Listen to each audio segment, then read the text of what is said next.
Shame is the message, I am stupid.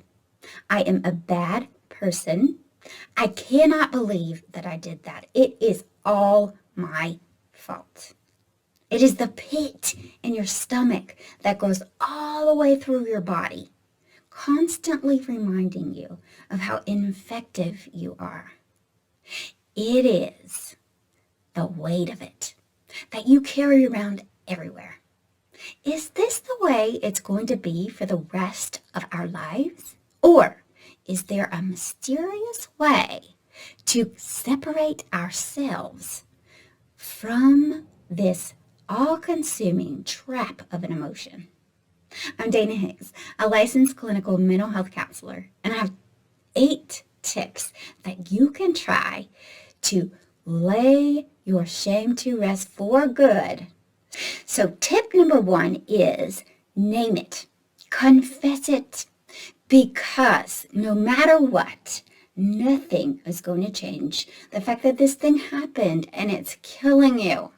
So might as well just bring it on into the light. Once you confess what happened and how it's affecting you, it takes half the power away from that destructive force. And it stops the shame from growing. So tip number 2 is separate the action from who you really are.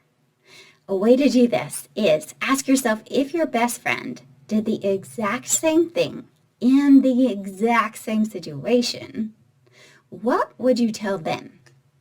How would you look at it differently? And what could you say that would be helpful to them? So tip number 3 is look for the lesson, which means asking yourself 2 questions. One is, what is the specific action that I did that contributed to the unwanted outcome? Then ask yourself, what can I do differently in the future to avoid this outcome?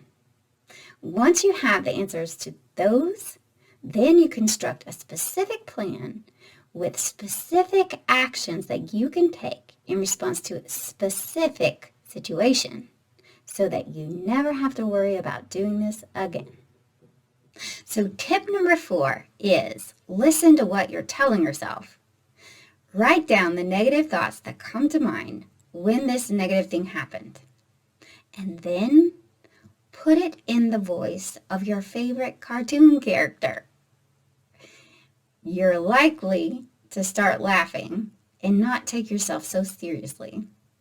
You can also ask yourself, what would my best friend say in response to those negative thoughts? Tip number 5 is focus on your bright spots. What would the people that are closest to you say they admire you for? Make a list of these and keep it in a spot where you will see it all the time. Tip number 6 is list what brings you joy. So what were you doing the last time you laughed until your belly ached? And what were you doing the last time you said, yes, I was born to do this? And what makes you cry buckets of tears? Write it all down, because number 7 is, once you have a list of all your joys, make an appointment with yourself in your planner to engage with all these things.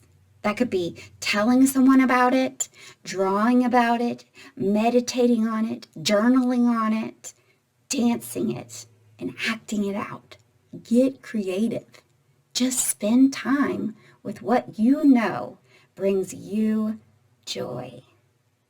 In conclusion, bring it into the light, looking for the lesson, and separating that silly action from what makes you uniquely you can have a powerful effect on laying that shame down to rest so you can have a break.